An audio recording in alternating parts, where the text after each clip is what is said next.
Hola, ¿se me escucha? ¿Se Hola, escucha buen bien? día. ¿Se escucha bien o se escucha más o menos? Sí, se escucha bien. Perfecto, perfecto, bien. Bueno, a ver, esperamos un ratito a ver si tenemos uno más y ya arrancamos. ¿Saben si el resto se van a conectar? Por el parcial les pregunto. Ni idea, si querés pregunto por WhatsApp. Claro, para saber si los esperamos y si no, bueno, arrancamos nosotros directamente. Dale. Buen día. ¿A qué hora tienen parcial? A las 12. Ah, bueno, están con un resto todavía. Vamos a dar clase hasta las 10:30 y después los libero. A ver. Bueno, si les parece, arrancamos, entonces podemos tratar de terminar bien horario. Lo único que les pido es que no hagamos una sesión espiritual, vamos a mostrarnos todos los que estamos, ya que estamos poquitos, por lo menos. Si no, desde este lado les digo, se hace muy, los que son profes de ustedes también lo pueden corroborar, me parece, ¿no? Bueno, nos había quedado, según tengo yo en mis anotaciones de la última clase, dar la última parte de la determinación de oficio de la deuda. A ver, vamos a tratar de ubicarnos. Nosotros teníamos que cuando el contribuyente no presentaba sus declaraciones, el fisco se las impugnaba. O cuando el fisco quería hacer extensiva la responsabilidad solidaria a un tercero que no era contribuyente, pero posiblemente responsable por deuda ajena, lo que hacía era iniciar un procedimiento que llamamos determinación de oficio, que es un procedimiento administrativo donde se le corre una vista al contribuyente para que haga su descargo, para que ofrezca pruebas. Bueno, ese procedimiento era la excepción, porque la regla, como dijimos, es que el contribuyente determine él presentando su declaración jurada. Ahora, como excepción, la excepción esa tiene una regla. Tiene que ser sobre la base de la información cierta del contribuyente, sobre toda la información, la documentación que tiene el contribuyente, inclusive todo lo que es lo que se llama circularización o auditoría en relación a terceros. El PICO pide información a terceros. Pero había algunos casos en los cuales esa información era insuficiente, que yo creo que un poco en tono de broma, siempre lo digo, al contribuyente, supongamos, se le prendía fuego el depósito de la documentación, se le inundaba, o justo había dejado toda la información en el vehículo, en la parte trasera con la puerta abierta en un estacionamiento público, que esto que les cuento en realidad son cosas que realmente han pasado en la historia. Hoy por hoy, como las bases son informáticas, como estamos hablando de información digital, es difícil pensarlo. Pero bueno, pero puede ser un contribuyente que no lleve su información contable, información tributaria como corresponde, libros de IVA-venta, libros de IVA-compra y todo lo que corresponde de acuerdo también a la ley de sociedades, etcétera, etcétera. ¿Qué pasa en esos casos? El fisco dice, bueno, me cruzo de brazos y no hago más nada, o hago lo que puedo. No, la ley le concede en el artículo 18 al fisco la posibilidad de determinar, sí de oficio, obviamente, pero sobre base presunta. Esta determinación sobre base presunta, lo reitero, es la excepción de la excepción. Si la determinación de oficio es la excepción, la determinación sobre base presunta es la excepción de esa determinación. Bien, ¿qué significa determinación sobre base presunta o también llamada estimación? Significa que acudimos a presunciones. Ustedes saben ¿qué es una presunción? Nosotros partimos de un hecho conocido, es decir, el llamado indicio o hecho base. De ese hecho presunto lo que vamos a hacer es extraer una conclusión que en realidad surge de las reglas de la experiencia. O sea, teniendo por cierto el primero, concluimos que es lógico que pase lo segundo. ¿Lo hacemos nosotros? No. En realidad, generalmente lo hace el legislador, se ha adelantado a nosotros. Pero bueno, ahora ahondemos un poquito en esto. A ver, presunciones que podían ser de dos maneras, si se recuerdan en derecho procesal: legales y simples, ¿sí? Las simples o hominis y las legales, que a su vez podían ser de dos maneras, las relativas o las absolutas. ¿Cuáles eran las absolutas? Esas presunciones que la ley dice, bueno, son estas las presunciones y no hay nada para hacer al respecto. Y si no, las relativas. ¿Cuáles eran las relativas? Esas que admitían prueba, o admiten, perdón, no quiero hablar como algo que ya no pasa. Claro, admiten prueba en contrario, las iuris tantum. Las legales, en mi opinión personal, está mal el concepto de presunción legal iuret de iure. Para mí sería más una ficción legal. No por llamarle ficción legal, es ilegítima, al contrario. Pero el legislador dice, esta es la consecuencia y punto. Las dos son, es irreversible, al contrario de lo que pasa con una iuris tantum, porque la iuris tantum, ¿qué pasa? En la iuris tantum yo tengo el hecho base, el hecho conocido, y presumo esto. Yo podría decir que no es así, que no es efectivamente esa la consecuencia. Bueno, esa es una iuris tantum. Y en la ficción legal, o en la iure de iure, ¿qué digo yo? ¿Me quedo callado? Digo, no tengo nada para hacer. No, yo lo que podría hacer en la iure de iure o la ficción es atacar el hecho base, ¿sí? No existiendo el hecho base, no va a venir la conclusión. ¿Me entienden la diferencia? No es lo mismo y no es tan sencillo. En la iuris tantum, ataco la consecuencia. En la iure de iure, ataco el hecho del cual pretendo partir para extraer esa conclusión, si se quiere. Eso es. En ambos casos, esto está quizás lo que les voy a decir, ustedes miran, obvio, profe, en ambos casos estamos hablando de una inversión de la prueba. En ambos casos, es decir, lo que pretende el legislador es invertir la carga de la prueba, que seamos nosotros los que vamos a tener que salir a probar que esto no es de esta manera. Y las simples son indicios. Bueno, vamos a ver indicios. Y la ley está plagada de indicios y de presunciones legales absolutas y relativas. Miren, indicios que le marca la ley, y yo voy a ser cuidadoso porque ustedes saben que, bueno, hace poquitos días nos enteramos que la AFIP desapareció. Si después Mariano, quieren les paso el... ¿Cómo? Mariano, vos podés volver a la página anterior y repetir, o sea, en las absolutas entonces atacamos Atacan el hecho base, el el hecho de hecho. cual pretenden ustedes establecer una conclusión. No, no ustedes, el legislador ya nos ha dado la conclusión. Y en las relativas, Y en las relativas, vamos a decir, de este hecho no necesariamente sale esta conclusión, yo te voy a probar que la conclusión es otra. listo, nada. ¿Sí? Gracias. Por favor, no hay problema. Bueno, yo les decía que hace poquitos días desapareció la AFIP. No significa que se acabó todo el sistema recaudatorio argentino, todo lo contrario, que está reorganizándose. Después les paso, si quieren, el decreto, al que esté interesado en leerlo. Todavía van a seguir una serie de decretos que van a seguir, porque hay que hacer una serie de modificaciones importantes y se está previendo ya una modificación de la ley de procedimiento tributario. ¿Qué van a modificar de esto? No lo sé, pero algo van a modificar. Pero yo quiero que ustedes se queden con la idea que en la ley de procedimiento tributario, esta o la que viene, porque seguramente lo va a haber, hay presunciones simples o indicios y hay presunciones legales. Por ejemplo, al día de la fecha, ¿qué indicios les enumera la ley para poder determinar? En la filmina esta que está, yo sé, está en el campus EVA, o sea, esta se la subimos, van a ver, capital invertido en la explotación, las fluctuaciones patrimoniales, siempre hablamos del contribuyente, ¿no? El volumen de transacciones de ejercicios anteriores, ¿qué me está queriendo decir? ¿Cuánto movía antes en términos económicos y cuánto se mueve ahora? Lo mismo las utilidades, cuánta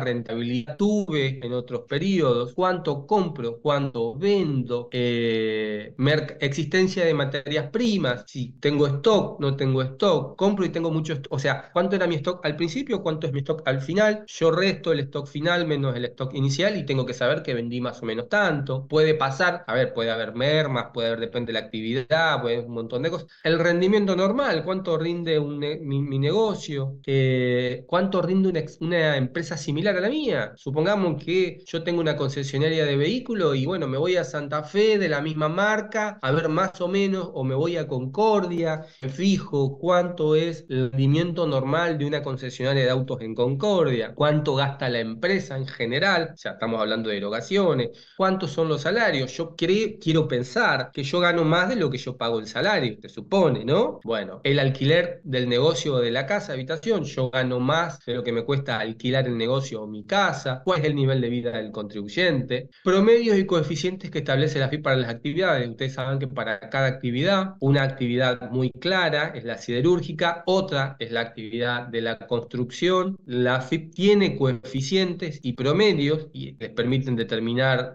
rangos de utilidades, bueno, y otra serie de elementos que puedan ir surgiendo que establece la ley. Estos son presunciones que las puede utilizar, puede ir viendo, esto me va a decir por un lado o por el otro si está bien lo que declara el contribuyente. Pero hay otras, y estas están tasadas, estas son, si se quiere, las más importantes porque son todas presunciones legales que están en la ley. Por ejemplo, el pago de alquiler por la casa habitación. Se supone que lo que yo gano por mi actividad, ¿sí?, supera 2 veces lo que pago por el alquiler de mi casa habitación. Esto está expresamente establecido en la ley. Otro, los precios de los inmuebles. Aunque está de una manera de presunción, y les cuento que esta suele ser una pregunta siempre que hacemos en los exámenes con Judith, la AFIP tiene la posibilidad, y el fisco de la provincia también, se los digo, o sea, la AFIP, perdón, cuando hable de la AFIP, hablen, ustedes entiendan que es el fisco, pero en la ley sigue siendo la AFIP en la ley. ley. Todavía habla de la Administración Federal de Ingresos Públicos. Todavía la ley 11.683 habla de AFIP. Pero es el fisco o el que lo reemplace, el organismo recaudador, como sea. Supongo que dirá la DGI en adelante, por cómo viene el decreto. ¿Qué es lo que va a hacer? Cuando presuma que el valor del inmueble, de transferencia del inmueble en realidad, es notoriamente inferior al valor de mercado, puede desconocerlo e ir al valor de mercado. Problemas que se les ocurre. El primer problema, sí, Flavia, decime. No, te iba a preguntar bien a qué te referías con el problema, o sea, por el hecho de ponerle el valor inferior, digamos, o sea, Sí, esto es la algo que presunción va a ser si el valor del mercado es tanto, vos ganás por el doble del valor de lo que dice el mercado, digamos. no está en ese sentido. Está mal puesto en las presunciones, en la propia ley está como mal puesto. Y lo que dice es, cuando el valor de transferencia sea notoriamente inferior al valor de mercado, la AFIP me va a poder desconocer ese valor de transferencia del inmueble. ¿Me entienden? Acá, cuando yo digo, a ver, capaz que se daban cuenta, pero obviamente que es algo que a los escribanos los toca de lleno. Primer problema, que es notoriamente inferior. Porque lo que puede ser notoriamente inferior para un funcionario del fisco no necesariamente lo es para un notario.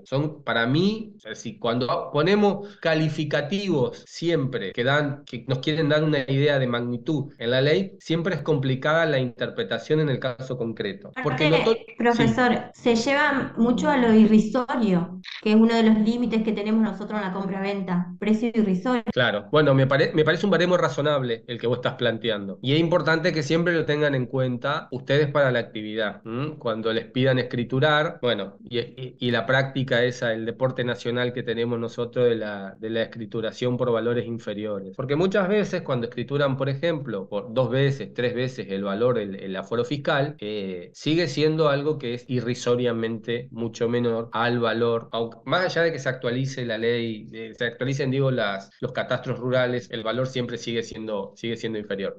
Pero lo notoriamente inferior siempre va a generar un problema y aparte en el caso concreto tienen que tener en cuenta que siempre hay en el ámbito transaccional, esto lo aprendí de los corredores inmobiliarios, diferentes motivos por los cuales el valor venal cambia. La necesidad, la urgencia, lo que fuera, el problema del inmueble, lo que fuera puede cambiarme mucho el valor de tasación. Y lo otro es lo siguiente, si la AFIP para establecer un valor de mercado, tiene que, obviamente, no el que a ella le parezca, no un valor de publicación en el periodo, supongamos que salga a la venta con valores de publicación, de oferta. No, necesita una tasación oficial, por lo menos, si alguna vez se ven envueltos en ese entuerto, en esa discusión, exijan una tasación oficial, y si no, sean ustedes los que busquen esa tasación oficial para que a ustedes les dé seguridad en la contienda, si se quiere, ¿no? En este aspecto. Ese es un tema puntual. En la ley, en el Código Fiscal está redactado igual en las presunciones, solamente que se aplica al único impuesto que prácticamente se puede aplicar, que cuál es impuesto de sellos. A nivel provincial se aplica solamente en impuesto de sellos, porque tiene que ver obviamente con el impuesto de sellos en la transferencia por la escritura. Bien. ¿Y cuál es la cuestión básica? Ustedes me dirán, yo soy el señor fisco, provincial o nacional. Les desconozco el valor de transferencia. Y ustedes me dirán, bueno, pero está en una escritura. ¿Y la escritura, qué pasa entonces? ¿La escritura es válida o no es válida si el fisco me determina por un valor diferente? La escritura en sí La escritura es es válida, no válida. es válido el valor. Exactamente, porque la escritura es un instrumento público y si no la ataqué por redargución, nada más, pero por eso les digo, nunca vayan por esa defensa, por ese lado no les va a ir demasiado bien, les va a decir, sí, nosotros no estamos atacando la escritura, estamos atacando solamente el valor, tengan en cuenta eso. Bueno, diferencias de inventario, ya no está como indicio, ahora está como una presunción efectiva, considera ganancias no declaradas, considera ventas omitidas en el impuesto al valor agregado, las famosas diferencias de inventario. ¿Qué quiere decir esto? Si yo al principio del ejercicio tenía 10 y al final del ejercicio tengo 5 y yo declaré que vendí 3, me parece que hay 2 que te lo guardaste en el bolsillo. Si tenía 5, si tenía 10 al principio y al final tengo 5, tendría que explicar en todo caso por qué declaré que vendí 3 cuando la diferencia entre 10 y 5 es 5. ¿Me entienden, no? A lo que voy. Esa es la famosa diferencia de inventario. Generalmente, ¿dónde están las diferencias de inventario? Y las diferencias de inventario están en los estados contables. O sea, o el estado contable está dibujado, sino cuando no se quieren ver las diferencias de inventario, se dibujan. Hoy por hoy no existe la diferencia física de inventario. ¿Qué es esto? Que vaya al fisco y me cuente exactamente cuántos clavitos tengo en la ferretería. ¿Sí? No va a pasar esto, pero sí puede pasar en una determinación de oficio con una pericia contable, la diferencia contable de inventario, en términos de valores. ¿Y por qué es importante esto? Porque el valor puede cambiar también. Hoy por hoy que se permite la actualización por inflación, tengan en cuenta que es una de las posibilidades. Bueno, diferencias de producción también. Una empresa que de un año al otro, perdónenme, pero estoy con alergia y por ahí me dan ganas de estornudar, una empresa que un año produce 5 y el otro año produce 10, pero sigue declarando que vende 5, es a la inversa de la diferencia de inventario, sigue pasando lo mismo. Entonces la FIP también va a considerar que esto es ventas omitidas en IVA y ganancias no declaradas en impuesto a las ganancias. ¿Me entienden o no más o menos el concepto? Después en el caso puntual es un tema contable, cómo se aplica. Mecanismo de punto fijo. ¿Alguien sabe o ha escuchado hablar alguna vez de punto fijo? No, bueno, hace muchos... Algo nombraste la última clase, pero no me acuerdo bien. Bueno, Algo habías dicho. Bueno, ¿qué pasaba? Esto lo vimos por última vez, creo que lo habré visto hace, con suerte, 15 años atrás. Pero que está la ley y depende del rubro, no podría ser. Se puede hacer en ganado, se puede hacer en negocios que hoy tengan valores importantes, pero con mercadería escasa. Por ejemplo, ¿cuándo se hacía esto? En los restaurantes era muy común, en un negocio de ropa del centro, de algún lugar público, turístico. Se siguen haciendo controles a veces en la costa, no tanto de punto fijo, sino de emisión de comprobantes. Pero bueno, ¿cómo era? Era lo siguiente. El fisco enviaba 2 inspectores a un local y los inspectores se quedaban paraditos al lado de la caja registradora.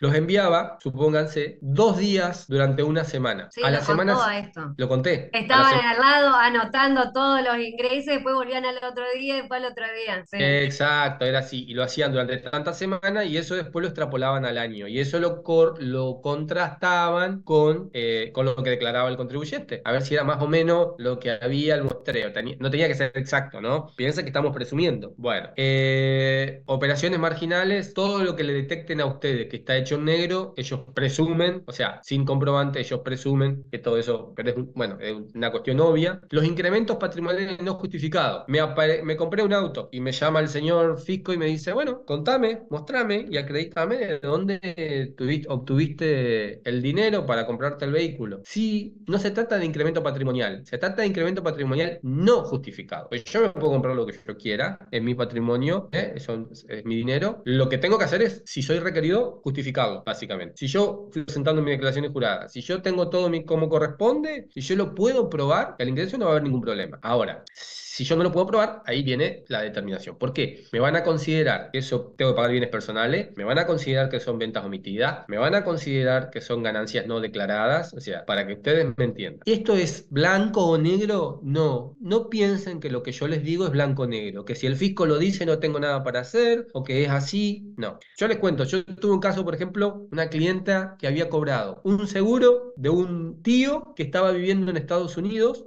¿sí? Un día la llaman de un estudio, que allá vieron los estudios hacen mucho de albaceas, y en el testamento, su tío, que la quería muchísimo, ella viajaba cada tanto a Estados Unidos, había dividido, y entonces decía, lo que era del seguro era para mi sobrina tal, lo que era tal, él no tenía hijos, lo que era la propiedad que tengo, acá creo que era en Filadelfia, la propiedad que tengo en Filadelfia va a ser para mi sobrino tal, que vive acá en Estados Unidos conmigo, y así dividió todo. Bueno, ella se fue a Estados Unidos, la cuestión es que las divisas, inclusive actividad que ella ejercía o que tenía en Estados Unidos y que no acreditaba el origen de esa actividad. O sea, el origen del dinero estaba claro, no el origen, pero el ingreso del dinero. Lo que no estaba claro era el origen. Probamos básicamente a través de testimonio transcripto de el albacea y una especie de constancia de la compañía de seguro que tuvo que pasar por consulado, etcétera, etcétera, y se probó el origen de los fondos. Pero para que tengan una idea que no necesariamente porque lo diga la FIP, sonamos, no, esto es así. Depósitos bancarios, ojo con esto, vieron que ¿qué les diría? Todos los meses aparece monto a través por el cual, qué sé yo, la billetera virtual y los bancos tienen que informar la transferencia al fisco, ¿no? Vieron que o será que como yo estoy en el tema, mi algoritmo me muestra todo eso, pero en general todos los meses se actualizan. Ahora con la inflación más baja, quizás no tanto, pero siempre ha llegado a 350.000 pesos el monto. ¿Qué es esto? No son los depósitos bancarios. La ley dice, los depósitos bancarios, sí, debidamente depurados, que no encuentran justificación, son para bienes personales, pagan impuestos a las ganancias y para IVA. Son, o sea, ventas omitidas, ganancias no declaradas, sí, patrimonio no informado. Primer problema, Yo sí, consulto, a ver, hoy, ¿no es cierto? Que el ingreso, o sea, las transferencias, todo, ¿no es cierto? Que uno hace y que recibe, sí, ¿cierto? Vos normalmente facturás tu trabajo sí, y recibí una transferencia por los honorarios de tu trabajo. Ponele sí, que ese sería el caso, el supuesto ideal, digamos, ¿no es cierto? Entonces vos ahí tenés la constancia de que hiciste este trabajo, te facturaste tanto y recibiste. Pero dentro de la vida social del sujeto, de un contribuyente, pasan un montón de cosas, como por ejemplo decir, bueno, yo soy la que me hago cargo de los regalos de este año de toda la sala de la escuela, de la sala de 5 de la escuela, o no sé cuál. Y esa persona recibe ingresos. exacto. ¿Se entiende? Y vos lo tenés destinado para un fin que es común, que es diario, digamos, de la vida diaria. No tiene un documento válido para constatar que vos le comprás el regalito y por eso Pero Bueno, ahí te yo yo te determinan, creo que digamos. entiendo. ahí hay Sí. cuando vos transferís tenés que ponerle, ¿viste cuando le tenés que poner un concepto? Imputar un Sí, Ajá. yo hago poner, inclusive a mí me pasa, por ejemplo, A las a la persona que le aplicaciones, mando nosotros mandamos a las aplicaciones, no sé si lo por tienen. ejemplo, nos pasó en alguna oportunidad que el banco nos dijo, ¿por qué le pasan a tal empleado que está en Rosario y demás esta X cantidad de transferencias? Digo, no, porque en realidad es una reposición de caja, porque le tengo que mandar plata para que pague la luz, para que pague esto, para que pague, que son gastos propios de la actividad, de la actividad Ujú. comercial, pero alguien tiene que recibir el dinero y Claro. alguien tiene que hacer. Bueno, eh, lo que vos estás diciendo es el principal problema que hay con esto. Hay dos problemas. Uno, el más importante, vos lo acabas de decir, que es el problema en realidad de la consideración, porque las cuentas no son un fin en sí mismos, las cuentas son una herramienta. O sea, la cuenta no es ya que la plata de la cuenta me determina algo. La cuenta es, o sea, es una herramienta. Yo le puedo, te entiendo, qué sé yo. Mi mejor amigo tiene bloqueada la cuenta por alguna cuestión y me dice, che, ¿podés recibirme la plata del arreglo de tal? De un amigo, mi mejor amigo es mecánico, por ejemplo, en el caso puntual. Entonces necesita para los repuestos. Entonces le pedía a tal que te transfiera, sin consultarme. Y me aparece esa transferencia. Yo les entiendo. Y ese es el mayor problema. Lo bueno, digo, es que tiene que ser no justificado. En cuanto ustedes lo logren justificar, no hay ningún problema. Cuando las transferencias son de los mami y papi de la escuela, digo, ¿no? Del grupo de amigos, che, para comprar el regalo para mi amigo o mi amiga, y me pasan 25.000 pesos cada uno, no pasa nada en Claro. ese caso. Siempre, como dice María, por favor, impútenmelo. Si el que se hace cargo de una persona que piensa que está expuesta, porque está en una empresa, porque maneja fondos constantemente, por lo que fuera, debería decir, por favor, impútenmelo. O sea, pongan para el regalo de Juan, claro, para el regalo de la maestra. Listo. Entonces no hay ningún problema. Primero que le sirve a ustedes por un tema de organización. Cuando ustedes le aparezcan, también tienen las imputaciones. Depende la billetera virtual. También aclaremos, algunas tienen más información, otras tienen menos información. Sí. Pero está bien lo que vos decís. Ese es el problema. Hacerlo se tiene que hacer igual. Uno no puede vivir asustado de que el fisco es como si fuera el FBI, como decía Huber, y tengo un problema y tengo un sabueso escondido en cada contenedor mirándome a ver qué hago yo de mi vida. No es así. Uno tiene que seguir Salvo viviendo. ahora que pusieron al jefe a la gente de la CIDE.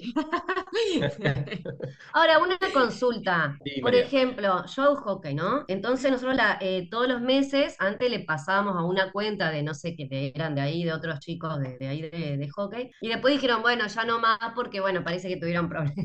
Porque todas las las divisiones le mandamos, Ajá. pero era de un banco. Ahora Porque el pagamos banco, así. discúlpeme, porque el banco tiene un agente de cuenta, lo vamos a ver en lavado de activos, Ajá, y al tener un agente de cuenta, el banco, ese agente siempre tiene que. A mí me pasa lo mismo, imagínense, yo tengo un sueldo en blanco hace sí, 11, sí, 12 años, sí, y hago una transferencia a Imovich para cambiar un auto. claro. No lo hago hace tiempo, pero Ajá. la última vez que lo hice, por favor, te pedimos que justifique, y yo soy cliente hace 20 años del banco, te pedimos que justifique el origen de los fondos Sí. y por qué hiciste la transferencia. Sí. Vos decís, Imovich, ¿para qué le voy a hacer la transferencia? ¿Para comprarle, no sé, un kilo de asado, un par de kilos de asado? No, es para comprar un auto. Y el origen de los fondos. Y si vos te metés, vas a ver que yo no tengo otra actividad, salvo la de Claro. docente, y uno tiene, en lugar de enojarse, tiene que decir, bueno, mirá, te muestro mi recibo, mirá mi constancia del servicio, y esto es le pedí a Imovich que te mande que diga de qué, y listo. Y la gente de banco te esperará 5 días y cumplirás con la información y se acabó el problema. Y ahora, si se puede, no se puede crear una cuenta, por ejemplo, pago en Personal Pay para justamente recibir los fondos de, por ejemplo, a nuestra división. Igual tiene que ir el quill de alguien, pero denunciar o denunciarlo al banco. Esta cuenta que se abre en Personal Pay es específica para la cobranza de cuota de hockey de la... Lo que pasa es que siempre tiene que haber un responsable con un quick y se puede, o abrir cuentas conjuntas, o abrir conjunta. una cuenta, una cuenta conjunta de 2 o 3 personas que reciben, Ah. ¿sí? Y ya le explican al banco, depende de la Pero se confianza que puede tenés. hacer eso. Sí, por supuesto que se puede Claro, hacer. porque claro, está bueno eso, claro. Ajá. Claro que se puede hacer. Tenés que ir al banco y decir, mira, vamos a abrir una cuenta. En esta cuenta y el banco quizás para cerciorarse de que ustedes no van a estar lavando dinero, ingresar fondos injustificados, le va a pedir alguna, a ver, ¿y ustedes quiénes son? No, mira, nosotros jugamos al hockey, etcétera, etcétera, toda la Ajá, división, el club tanto. ¿Qué documentación necesitas? Y le claro. va a pedir la Ah, lo voy a... documentación. Le digo porque, qué sé yo. Por ejemplo, en el Sí. Versa, les cuento como algo, mi padre, que tiene 75 años, el mes pasado abrió con todos sus compañeros de la escuela primaria que se juntan ahora en una fiesta, no, creo que secundaria, perdón, en una fiesta y Sí, entonces lo la del gente. Nacional, que salieron en la tele, que son toda gente grande. Exactamente, exactamente. Sí. Abrieron para la fiesta, gran fiesta que hacen, y fueron al Banco Versa y les abrieron la cuenta. Son varios a la misma vez. Ah, está bueno Profesor, eso. Ah, ¿Sí? ¿Quién habla? disculpe, tengo una pregunta porque yo no pude responder la pregunta del examen parcial. Me sentí paseada y tenía que ver con las presunciones, porque Sí. yo me acordaba de estas presunciones, las tenía mucho más fresca porque es lo que venimos dando en las últimas clases. Ajá, Y no tengo la lista de preguntas que la profe quedó en subirlas. No, no, yo no las vi en el EVA, quizá alguna compañera las tenga, pero yo no las pude ver. ajá, La que me tocó en suerte hablaba de las presunciones, pero la profesora me hacía ver que yo estaba equivocada en la respuesta que le estaba dando, porque yo le ajá. empecé a hablar de las presunciones en cuanto al alquiler, en cuanto a, no sé si llegué a decir lo de los materiales que habíamos hablado, de los materiales para la producción y demás. Y me dijo que no se refería a esas presunciones. No, Rosa, Flavia, ¿te acordás? se refería a otras presunciones. Hay un artículo específico que es el artículo 47 de la ley, Ajá. la 11.863, que hace referencia a las presunciones Sí, sí. ya te digo bien, Miren, son cuatro presunciones. presunciones no eran. Dice, se presume que ha existido la voluntad de engañar, dice el claro, 47. en Son las como Ah, presunciones infracciones de que dolo. son con dolo. Ah, Ajá, a eso ajá, se refería la A eso se profesora. refería, es presunciones en infracciones. Claro, ajá. pero la pregunta, yo no me acuerdo cómo era la pregunta, si lo establecía puntualmente el artículo, el número, porque No, no, la en ese pregunta, momento, aparte no me dio. la Eran respuesta que cuatro, vos me tenías parece. que dar era, las presunciones están en el artículo 47 y hacen referencia a tal y tal presunción. Ella quería saber exclusivamente si vos sabías cuáles eran, cuándo se podía presumir o tomar una presunción, Claro, que en no este daban caso recibo. por una Era eso. infracción en caso de defraudación. Que Claro, cuando no daban que tuviste la recibo, intención de ocultamiento. engañar. Ajá. Cuando tuviste la intención de engañar. Mm. A eso se refería. Curiosamente, bueno, por la unidad que viene en realidad, que la parte penal, yo le subí, pero ya está habilitado, un articulito de la AFIP de hace bastante tiempo que habla de las que les va a resumir todo lo que es la determinación de de oficio y cómo juegan las presunciones legales en la determinación, en la parte penal, Sí. para que tengan una idea. Está subido en el EVA, en la unidad de delitos tributarios, para que tengan una idea, y se la subí ayer a la noche, para que las tengan. Sí.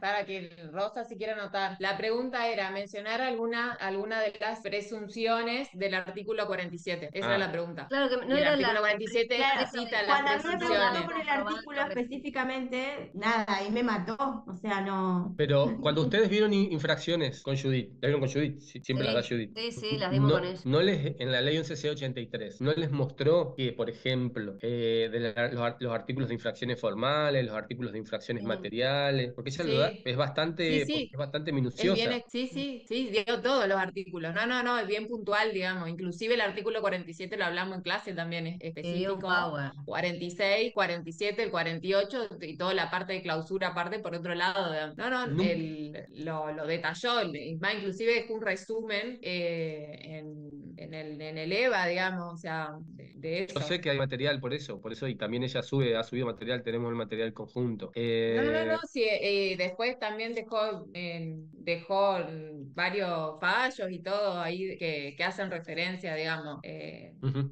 Bueno, Muy completo está. La pregunta Rosa también está buena porque viene para que sepan diferenciar, para que no se confundan, que una cosa son las presunciones que la ley nos da para presumir que ha habido dolo, y otra muy distinta son esta que estamos hablando, que son las presunciones que la ley nos da para determinar si el contribuyente se la mandó. O sea, en términos no de conducta, sino al declarar sus impuestos. ¿Entienden? Si declaró de más o declaró de menos. Son cosas distintas. Una es para presumir si su conducta es dolosa, y otra es para presumir, básicamente, si declaró bien o mal sus impuestos. Uno va a ser por multa y la otra va a ser porque le voy a reclamar el impuesto que no me declaró. ¿Mm? Bien, volviendo a los depósitos bancarios. El primer problema era, como bien dijiste, Flavia, ¿para qué usamos las cuentas bancarias, no? Ese es el primer problema, que hoy obviamente está exponencialmente complicado con el uso de cualquier billetera virtual. Primero. Inclusive, es más, le diría más, hay algunas que son pseudo billeteras virtuales como YPF o Shell, donde nosotros depositamos dinero, la cargamos de dinero para poder usarla, y fíjense que ni siquiera en algunos casos YPF no te permite devolver el dinero. O sea,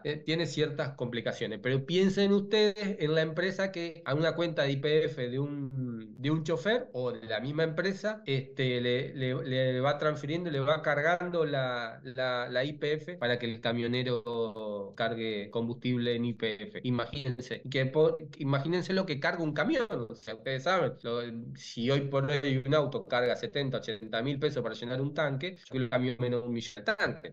Por eso hoy estaba, ¿cómo? Sí, ¿Decías algo, Flavia? necesitas más o menos esos parámetros, digamos, para cargar combustible. Sí, sí, lo sé, por eso les digo más o menos, o sea, tengan en cuenta, y ni siquiera sería una billetera virtual, pero les quiero contar, porque el otro día justo a propósito de eso, me contaba un colega de otra provincia que estaba en una determinación, me preguntaba por esto de los depósitos bancarios, porque básicamente el camionero, claro, ¿cómo va a justificar el camionero que cargaba él eso en su cuenta IPF? El camionero que tiene un recibo de sueldo, supónganse, de 2,5 millones, 2,800,000, cargaba 2 o 3 veces al mes, cargaba más de 1 millón de pesos de combustible. Bueno, pero esas cosas pasan, y pasan ¿por qué? Porque la realidad supera lo que mucha gente sentada en un escritorio piensa que es la realidad. Ese es básicamente uno de los problemas. Pero el otro problema con las cuentas bancarias, ¿cuál es? Que me dice debidamente depurados tienen que ser los depósitos. ¿Y qué es un depósito debidamente depurado? Piensen ustedes en la cuenta de ustedes. Piensen que cobran el sueldo, agarran 1/3 del sueldo, lo ponen a plazo fijo, lo terminan de poner a plazo fijo,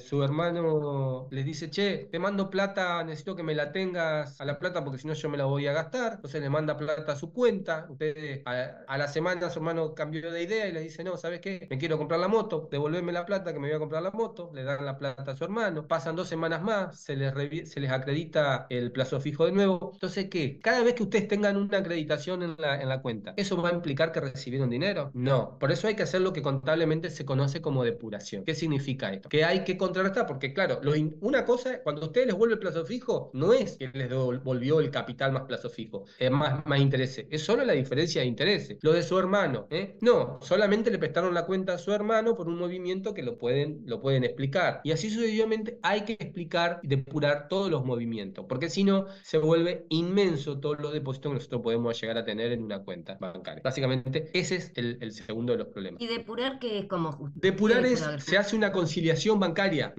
Te lo digo ejemplo con el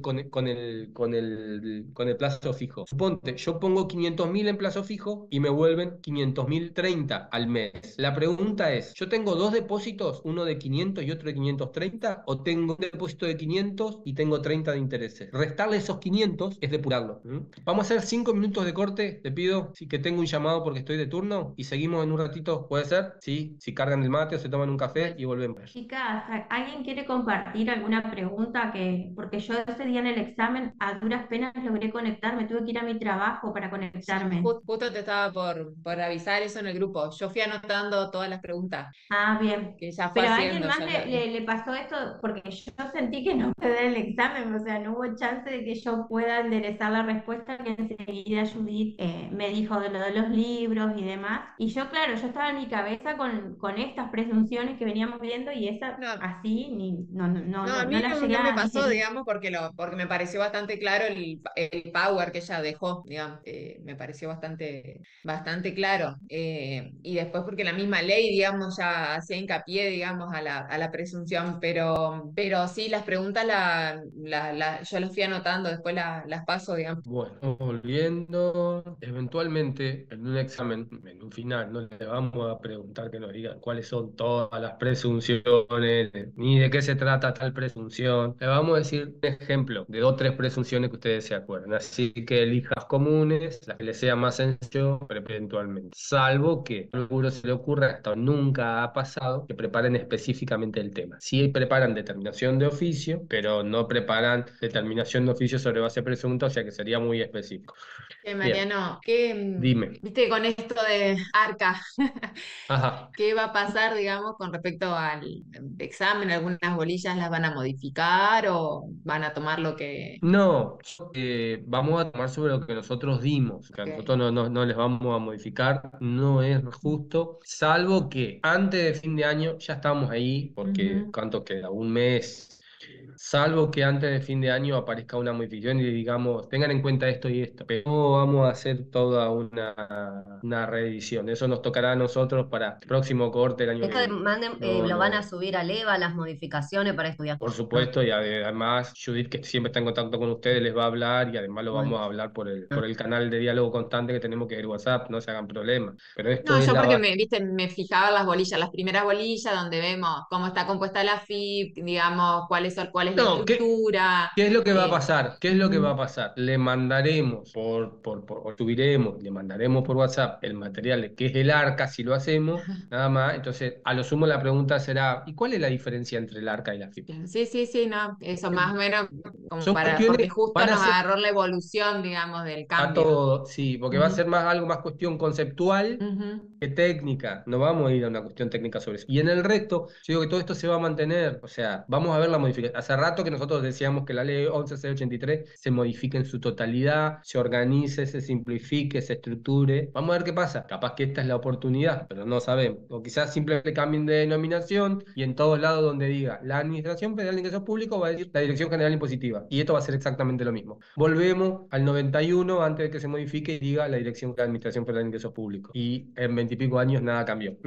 Bueno, después el resto de las presunciones, remuneraciones no declaradas, y se supone que si no declaro remuneraciones, yo no declaro mis remuneraciones, son ganancias sujetas a impuestos, bueno, y el resto no viene. Los ingresos de fondos provenientes de países de bajo o nula tributación. ¿Qué es un país de bajo o nula tributación? Un paraíso fiscal. Es la denominación técnica de un paraíso fiscal. Ustedes saben que existen un sinfín de paraísos fiscales. En la ley de impuestos a las ganancias, si alguna vez la ley, en la última parte, tienen todos los que se consideran países de nula o baja tributación o paraísos fiscales.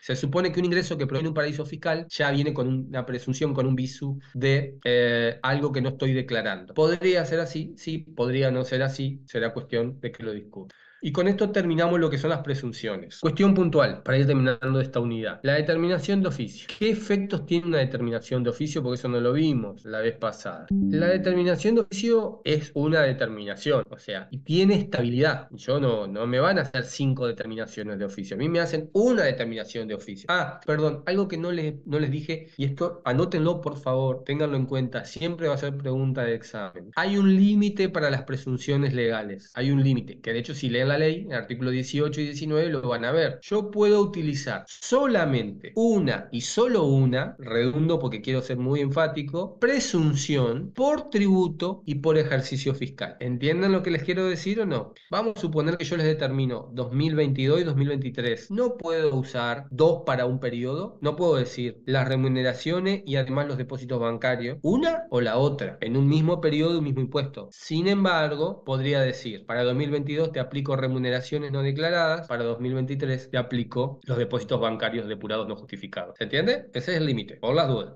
Y también es importante que ustedes lo sepan, porque el señor fisco suele olvidarse de esta revisión, ¿sí? Y como decía un viejo profesor mío, ya jubilado, en la determinación sobre base presunta, solo por casualidad yo me acerco a la realidad, con dos problemas. Puedo pecar por exceso o por defecto. O determino de más o determino de menos. Si determino de más, afecta un principio constitucional tributario que es la capacidad contributiva del contribuyente. Y si determino de menos, ¿Cómo era? obviamente Por defecto, ¿cómo era que dijo? por exceso o por defecto. Ajá. Por exceso estoy determinando una deuda de más. ¿Qué es lo que está pasando? Estoy obligando a un contribuyente a pagar de más. ¿Qué estoy afectando entonces? Su capacidad contributiva. Y por defecto Ujú. le estoy haciendo pagar de menos y estoy afectando otro principio constitucional, la igualdad y la equidad. Para que me entiendan. Bueno, dicho ello, volvemos a la última partecita para cerrar esto, el efecto de la determinación. Una vez que me determinaron a mí, que está firme esa determinación, porque yo decidí no recurrirla, no me pueden volver a determinar de nuevo. En la resolución solamente podría volver a determinarse otra determinación cuando expresamente el fisco haya dejado constancia, y esto lo dice la ley, cuando haya dejado constancia que fue parcial la determinación sobre determinado tributo, determinado periodo, pero lo tiene que dejar especificado. O la otra opción, cuando después de haberla hecho la determinación, etcétera, etcétera, surjan nuevos elementos que permitan inferir que ha habido error, omisión o dolo por parte del contribuyente irresponsable en la exhibición de los elementos que han servido para determinar la materia imponible. ¿Me entienden? O dejé constancia que fue parcial o aparece algo nuevo de golpe, como el famoso hecho nuevo, pero acá está un poquito más especificado. Solo en esos casos. Y no me acuerdo si había algo más. No, en cuanto a esto, no hay nada más sobre determinación de oficio. Lo que sí, espérenme, nos llega, porque vamos atrasados un poquito, lo que es la parte penal, que voy a hacer por lo menos una leve introducción a la parte penal y después terminaremos en la próxima clase. A ver qué comparto. Ajá, bien. Cerramos entonces determinación de oficio. Vamos a hablar un poco de la parte penal. Ustedes ya vieron las infracciones con Judith. Originariamente la parte penal estaba contenida en una ley que era la ley 24769, que era una ley del año 94, que era la ley cuando, previa ya a la creación de la AFIP, ¿se acuerdan que la AFIP se crea en el 96, que después con el 98 vienen 97-98 todas las reglamentaciones, las incorporaciones, pero se crea esta ley. Este fue el primer régimen como lo conocemos actualmente, que básicamente en un 60-70% se mantiene en su estructura. Después vienen algunas modificaciones hasta que actualmente ya no es una ley, sino que es parte de un capítulo hoy dentro de una ley que se sancionó a fin del 2016, que entró a regir en el 2017, que es la ley 27430, que es la ley que hizo en el gobierno de Macri una serie de modificaciones, pretendió hacer varias modificaciones, bueno, y que es el que nos está rigiendo actualmente. Que les cuento que hay un proyecto de ley, que quizás por los tiempos políticos no lo sabemos, que está, por ejemplo, la idea de actualizar los montos que tiene la ley, porque los montos son bastante irrisorios. Vamos a hablar un poquito de la estructura de la ley, cómo es la ley. En primer lugar, ustedes vieron con Judith las infracciones, ustedes saben que hay infracciones materiales, piensen en la infracción material por antonomasia, que es la defraudación. La evasión tributaria también es una defraudación. ¿Por qué? ¿Ustedes saben la diferencia entre una defraudación y una estafa? ¿Conocen la diferencia? Porque viste, si van al Código Penal dice Era el ardid o el engaño, algo así era. En ambas yo No, le diría. la ocultación maliciosa, ¿no era eso? No, miren, la base es algo más sencillo. La base está en lo siguiente. En que en una buscas perjudicar a razón particular y en la otra defraudar Evitar. al Estado, me da la impresión, ¿o no? En Piensen, estafa vos estás no No solamente blanquear- estafando al fisco, sino blanquear los a un ingresos. tercero. claro, a ver, piensen en esto, piensen en esto. Ustedes, al que los estafa, ¿lo Cero conocen? derecho penal por acá, vos ya te lo habrás dado cuenta. No importa, no importa. Ustedes, al que los estafa, ¿necesariamente lo Ajá. tienen que conocer? No. No. Una persona No, simula en un una hay título. abuso de confianza. Muy bien, Rosa, a eso quería ir. Exactamente. En la defraudación, yo tengo una obligación previa que puede ser por un contrato, por la ley o por una situación de hecho preexistente. Ujú. ¿Mm? Sí. Eso no me pasa en la estafa. En la estafa yo me presento, simulo un título, una calidad, simulo algo, con ese algo Lo engaño al otro. los induzco a error a Ajá. ustedes, les hago pensar algo. Claro. Ahí van a ver, hay similitudes obviamente entre la estafa y la defraudación. Por eso en el Código Penal están tratados en 172 a 176, inclusive hasta 179 le diría por todo lo que es la insolvencia fraudulenta. Ujú. Pero no son exactamente lo mismo, ¿sí? Porque en la estafa no hay una relación previa, que sí la hay en la defraudación. Hay un deber de fidelidad, hay una confianza que yo rompo. De ahí viene defraudar. En ambas puede haber lo que llamamos la mise en escena, la puesta en escena de algo, pero en una es por un título, por una calidad previa. Que se darán cuenta que en la evasión, como en la infracción material de la ley 11.683 y el Código Fiscal, esa relación tiene que ver con que yo soy un contribuyente y que tengo la obligación de tributar al Estado para obviamente solventar los gastos. Esa es la defraudación. Esa es la confianza del Estado depositada en mí. Por eso la evasión es una defraudación. Le han querido llamar evasión, simplificándolo, genera confusión, porque si yo les pregunto, si yo no pago 10 millones al fisco, pregunta capciosa, ¿estoy evadiendo el tributo? No. Yo no pago. A ver, si fuéramos Porque al vos podés diccionario... haberlo declarado al tributo y no haberlo pagado. Exacto. Directamente evado. Si yo Es fuera, defraudante. ¿eh? Pero básicamente lo mismo, digamos. Ni defraudo ni evado, en términos penales hablando. ¿Por qué? Ah, Ni Porque no defraudo. pago, simplemente estoy en incumplimiento. Pero si yo lo Exacto. declaré, puedo Exacto. estar en mora para el pago. Me van a... Exacto. ¿Desde cuándo existe en Argentina la prisión por deuda? No existe en Argentina la prisión, lo que llamamos prisión por deuda. ¿Qué es lo que la ley me reprime o me pune? No pagar. Haber engañado para no pagar. Claro, que Defraudar oculte una la confianza. información, Claro. que no presente las declaraciones juradas o demás, pero yo puedo estar en imposibilidad de pago por motivos personales, porque me estoy yendo a una quiebra, porque tengo asuntos más urgentes que atender que pagarle al Estado. Te diría otra cosa, porque no quiero pagarle, pero yo le dije lo que tengo que pagarle. O sea, no lo engañé. Cuando yo no engaño, cuando yo no fraudo nada, no. El problema con la evasión es que si ustedes, el concepto de evasión, porque es un concepto que no es equívoco, si ustedes van al diccionario de la Real Academia Española les va a decir qué es evadir. Evadir es sustraerse al pago de algo. Y sustraerse al pago de algo no coincide con lo que nosotros llamamos evasión fiscal, que es un delito penal. Y segundo, ustedes van a escuchar hasta funcionarios municipales que le dicen que evadimos los tributos municipales. En realidad son peores todavía, le dicen que evadimos los impuestos municipales. Ya saben que municipalmente no hay impuestos en Argentina.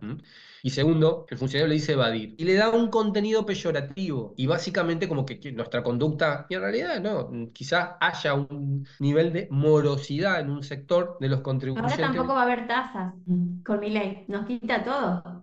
Bueno, el tema con mi ley no es que no haya el problema para mí no es que no haya tasas, sino que no, mientras haya servicios prestados, podría haber perfectamente tasas. Pero eso es una discusión más de fondo y larga que podemos hacer en otra clase. Lo que no, el problema de las tasas es cobrar las tasas aprovechando el cobro de otros servicios que no son propios. ¿Me entiendo? ¿Me entienden? Que puede ser, desde el punto de vista efectivista, muy bueno para recaudar, como el IVA. El IVA psicológicamente yo no sé que lo pago, lo estoy pagando todo el tiempo, salvo que ustedes sean un contribuyente, un responsable inscripto, pero el resto, ninguno de nosotros, de todo el tiempo que están pagando algo, están pagando el IVA incluido y no, básicamente sería de esa Bueno, manera. a los municipios nos afecta el tema del alumbrado público. Si a nosotros no nos dejan meterlo en la boleta de NERSA, ¿cómo le vamos a cobrar eso a la gente del tema del alumbrado público? Yo no ¿por qué no le pueden cobrar a la gente? Perdón, ¿no? Yo pregunto, ¿es muy complicado cobrarles, emitir una boleta de alumbrado público? ¿Tasa por alumbrado público? No, ¿No la pagan? no. Claro, ese es un problema de morosidad.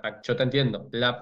Pero siempre vamos a esto. La pregunta es porque si queremos ser efectivistas, yo te podría sacar un montón de artículos de la ley o establecer una serie de artículos que restrinjan los derechos derechos de los contribuyentes, digo, bueno, pero el Estado tiene que cumplir con sus fines, se acabó. Y yo, en aras de la eficiencia recaudatoria, avanzo sobre determinados derechos de los contribuyentes. No digo que este sea el caso, siempre son cuestiones a plantear. Yo, por ejemplo, en el caso puntual, estoy totalmente en contra de las moratorias. Quizás vos, como desde el punto de vista del Estado municipal, me podrás decir, mirá, sin las moratorias no recaudamos a veces, logramos el gol. Y yo te digo, ¿sabés qué pasa? Con las moratorias estás premiando al que no paga. Y si vos querés dar una señal clara, no des moratorias. El que paga, paga y al que no se le ejecuta. Te lo puedo decir de ese lado, ¿me entendés? Tenemos argumentos seguramente los dos en uno y otro sentido. Yo creo que también desde el punto de vista del gobierno nacional está queriendo desligarse de, porque la gente también se confunde en el tema de los incrementos de los servicios, porque como muchas veces, para mostrar que parte del incremento de los servicios en realidad son incrementos de las tasas municipales.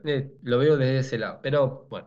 Siguiendo con lo nuestro, miren esto, yo les voy a hacer la comparación, vienen acá, entre lo que es la defraudación de la ley 11.683 y lo que es la evasión tributaria simple del régimen penal tributario que tenemos nosotros.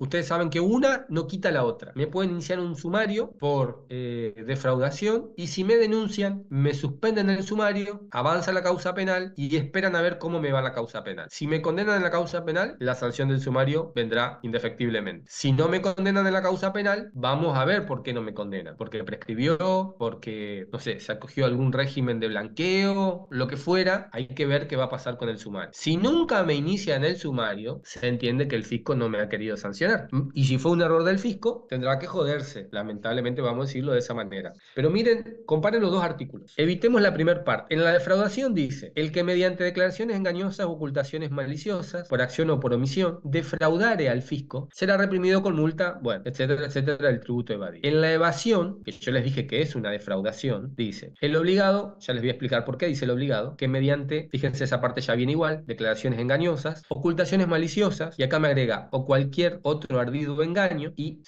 me copia lo que dice sea por acción o por omisión, evadiere total o parcialmente, ya fíjense que acá la evasión se sustrae a una parte o al todo del pago de tributos al Fisco Nacional Provincial o de la Ciudad Autónoma de Buenos Aires. ¿Qué es lo que me deja fuera? Primer punto, las tasas.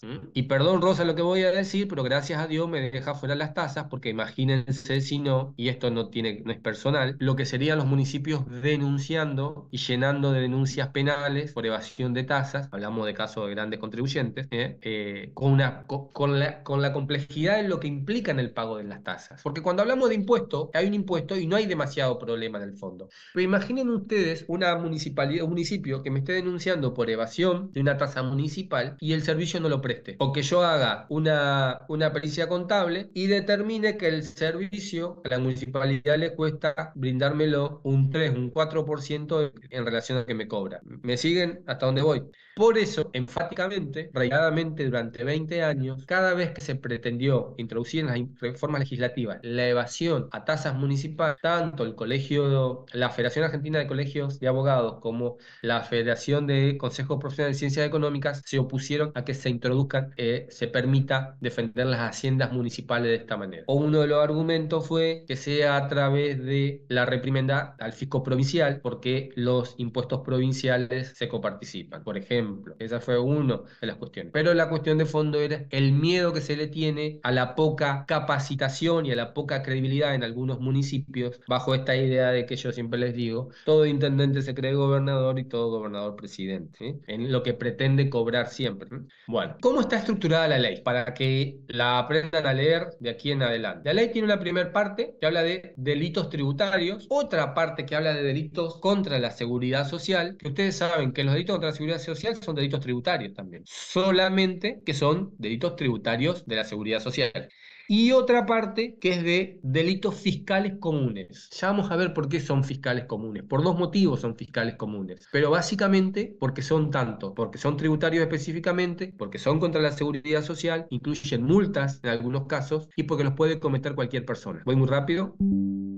Pregunto, ¿o van bien? ¿Van bien? Vamos bien. Vamos bien. Delitos tributarios, se los menciono para que ustedes lo vean. Después nos vamos a meter en el análisis de cada uno, seguramente en la próxima clase. Con el número 1, evasión simple. 2, evasión agravada. Ya vamos a ver qué es simple y ya vamos a ver qué es agravada. 3, aprovechamiento indebido de subsidios u obtención fraudulenta de beneficios fiscales. 4, apropiación de tributos. Hasta ahora les podrá parecer todo lo mismo, después vamos a ver la diferencia. De más está decirle que este power está en el el EVA, ¿no? La parte de delitos. Esta es la parte de delitos tributarios. Yo me voy a basar un poco para explicarle todos los delitos en el delito de evasión simple, porque después las diferencias las vamos a establecer a partir de ese. Si yo tuviera que explicarle las diferencias, todo lo que le voy a explicar ahora, para cada uno sería muy reiterativo. En primer lugar, vamos a hacer algún repaso somero de dogmática penal. Muy somero, muy por arriba. No quiero embatullar. Nosotros tenemos siempre un injusto. ¿Qué es un injusto? ¿Se acuerdan? Una acción típica que es antijurídica.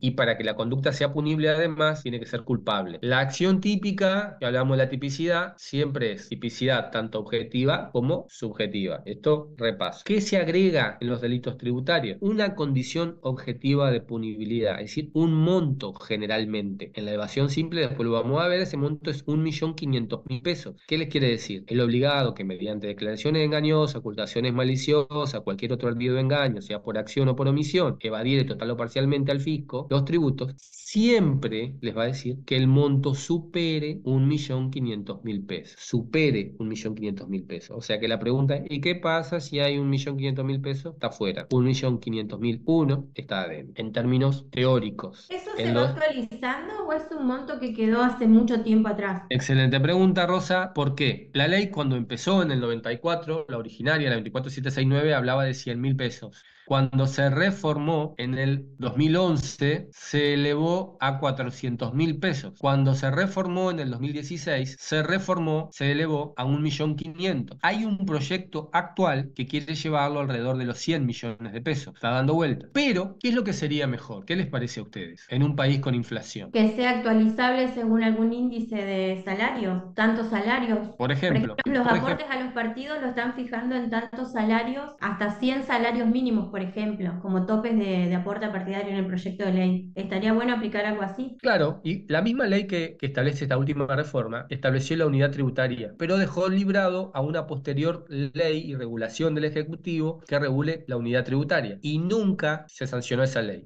Lo interesante sería, ¿ustedes no vieron cómo es la ley, ¿cómo se dice? De narcotráfico, la 23737 actualizada? No, nunca la vieron, ¿no? Por ejemplo, la tenencia con fines de comercialización o el transporte de estupefacientes establece una pena de 4 a 15 años de prisión y de 45 a 900 unidades fijas de multa. O sea que acá estaría perfecto, por ejemplo, poner siempre y cuando el monto supere, quieren poner 100 unidades fijas o quieren poner, en el caso de la ley narcotráfico, las unidades fijas están establecidas, al final de la ley lo dice, en función de lo que cuesta un formulario del Cedronar. Entonces se multiplica el valor del formulario del Cedronar que se actualiza cada 2 o 3 años y queda de esta manera. Pero acá sería interesante establecer siempre una unidad de referencia y evitar todas estas reformas constantes. ¿Saben cuál es la impresión que tenemos varios? Que esto lo hacen a propósito. Entonces, inician un montón de procedimientos, inician un montón de denuncias con fines recaudatorios, terminan siendo con fines recaudatorios, porque a los 4 o 5 años estoy modificando la ley. Hoy tenemos una ley penal tributaria que modificamos cada 4 o 5 años. En este caso, bueno, 2016 hasta hoy, pongan de 8 años, 9. Tenemos ese problema. ¿Qué otras cosas tienen los delitos de la ley penal tributaria? Primero que son todos delitos de acción pública. O sea, no dependen de instancia privada, ni son de instancia privada, cualquiera lo puede denunciar, el funcionario público que tenga conocimiento de oficio puede, siendo un fiscal, lo puede iniciar. Los tipos penales todos, evasión de jurídico, ¿se acuerdan loco? Hay ciertas cuestiones del tipo penal que yo tengo que acudir a otras normas para completar. Por ejemplo, la ley les dice el obligado que, mediante declaraciones engañosas, ¿qué es el obligado? Para saber qué es el obligado, tengo que ir a la ley 11.C83 o al Código Fiscal, ver quién es el responsable, el contribuyente, quiénes son responsables por deuda ajena, los actores, los curadores, los administradores, los albaceas, los gerentes, los síndicos, todas las personas que son responsables por deuda ajena también son responsables a los fines de la ley. Declaraciones, ¿qué son declaraciones? Y declaraciones es lo que me dice la ley. Y cuando yo digo que va a dar el tributo, ¿y qué tributo? Y tengo que ir a la ley del impuesto, del tributo, para saber qué es tributo. O sea, todos los aspectos los tengo que completar necesariamente acudiendo a otras leyes. Eso es lo que tiene lo que son los delitos de la ley penal tributaria. Tercera característica, los autores son limitados. ¿Qué significa esto? Es un delito especial. Nosotros en penal tenemos una diferenciación, no sé si se acuerdan lo que eran los delitos comunes y los delitos especiales. Delito común, cualquiera puede cometer un delito común. Delito especial, el círculo de autores está limitado. Por ejemplo, ¿y esto cómo lo van a ver? Porque si yo voy, por ejemplo, al Código Penal, voy al artículo 69, ¿qué me dice? Se aplicará El penal. asesinato, por ejemplo, lo puede hacer un funcionario. nadie. Claro, pero ¿y cómo lo van a ver en la ley? La ley lo van a ver de esta manera. Si yo voy, por ejemplo, al homicidio, que dice, se aplicará prisión de 8 a 25 al qué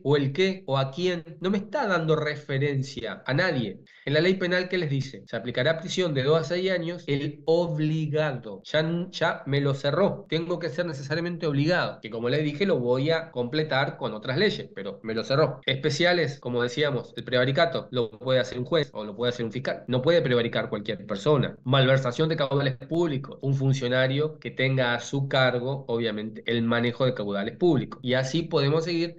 Después vamos a ver, porque la especialidad puede también ser una especialidad impropia, es decir, lo puede cometer cualquiera, pero si lo comete una persona en especial, es agravado o es atenuado. Pero en este caso hablamos de la especialidad propia. Vamos a cortar acá, si les parece. Terminamos.